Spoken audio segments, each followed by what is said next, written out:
let's just take some of the questions that many of our viewers have been sending us. And first, we have a question from Anish that was sent on Twitter. He wants to know, how long does the vaccine stay effective, Dr. Sunila? As of now, we cannot say, because we will need really long-term studies to look at that. So to tell, that it will be effective for a period of 1 year, like influenza or flu vaccine. So it is not possible to comment right now, but we hope that at least for a year, this vaccine will be effective in 2 doses.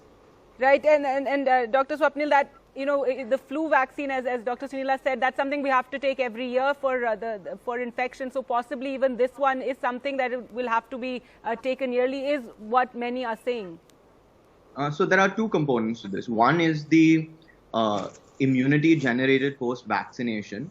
The early evidence that post-infection and well, not immunization, but post-infection, and we know generally immunization produces even more durable immunity, that the immune response is quite long-lasting. We hope it may be several years. There was a study that came out yesterday in Science about this. The other is, how quickly can the virus evolve to beat the vaccines? We are starting to see worrying signs that there is something called antigenic drift, where the virus can change slowly. And with influenza, we see something called antigenic shift, where it changes rapidly. So if we start to see these things happen with this virus, then the vaccines may need to be updated regularly. As of now, we have reason to hope that they'll work for a long time. Well, we're already seeing those mutations. We have a question from Manish from Delhi. Let's just listen in. Hello, doctor. This is Manish from Delhi. My question is for elders. What precautions they should take before going for the vaccination? Dr. Sunila? I think, basically, one thing which I tell before every vaccination is that they should not be having any fever or anything on that day, number 1. Number 2 is that they should not go empty stomach. So there is no other special precaution for the elderly. So they can go to the booth safely and with a positive frame of mind that they are going to take the vaccine. Right, and it is the elderly who are, first in line, of course, healthcare workers, doctors. And when can, Dr. Sunila, when can people like us expect to get the vaccine? After 50 years are over, that's where, we will be going down below. But below 50, we are also addressing individuals with comorbidities like diabetes, cardiovascular diseases, cancer, stroke, or chronic respiratory diseases. So that's after we complete till 50. So then only we'll be able to go down below. So after, do you have any sort of timeline in mind? Because if we do begin the vaccination starting next week, in January, do you think it'll take 6 months, 8 months, 1 year? Do we have any idea at this point? Till July, we can say that we can be covering these 3 crore individuals, 30 crores rather. We are looking at that. And then, after that, we can think of, rolling out to the other group of individuals. That means the younger individuals. All right. We have another Twitter question from Said Shah. He says, don't you think India has come out of this pandemic, as every day cases are going down? Dr. Swapnil, your response to that, because it is quite interesting to see how in India every day we're seeing the cases under 20,000, while in the US and UK the cases are just exploding.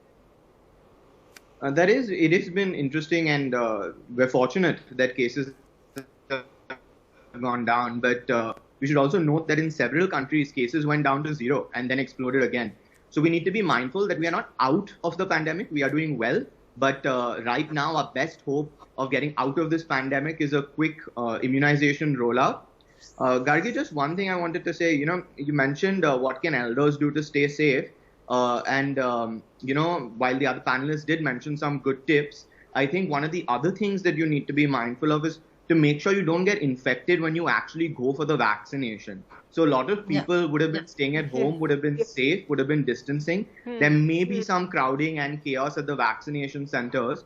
So please do not hoard N95 masks. But one of the most effective things you can do to stay safe in a crowded environment is get one N95 mask, and you can wear a surgical mask or a cloth face covering over it to preserve it and extend its life. You can use that to stay safe when you go to the vaccination site and make sure that you don't get infected when you go to a crowded setting. Right. Dr. Sunila, as you're someone who's involved with this whole process, that is probably something that's going to also be taken care of at the vaccine centers, though it's always a worry, isn't it?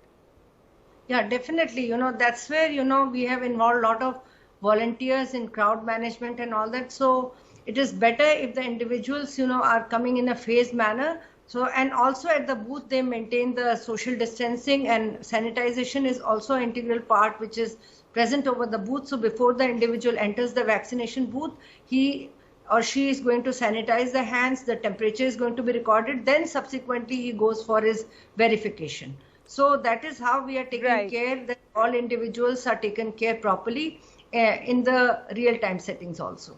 All right, we have another Twitter question. Said Kazi wants to know, many are saying that our vaccine's efficacy is 60 to 70%, whereas Pfizer and others have 90 to 95%. Why such a large margin? Dr. Sunila? Yeah, first of all, you see, we have to understand that each vaccine is on a different platform. Some of them are RNA vaccines, some of them are adenovirus, genetically engineered vaccines, some of them, and then we have, the attenuated vaccines. So number one is that right now we are talking of, safety, immunogenicity and efficacy based on the basis of trials.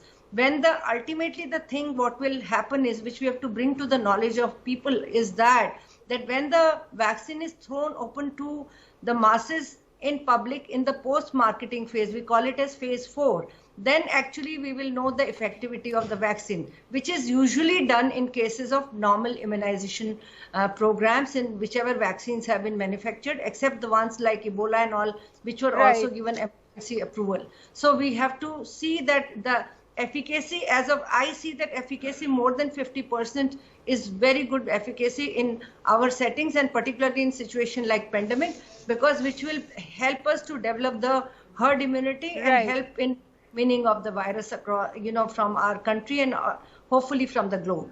Right. I have time for just one last quick question. And Dr. Swapnil, to you, Raj Shekhar wants to know, if I still get affected by COVID after vaccination, who should I sue?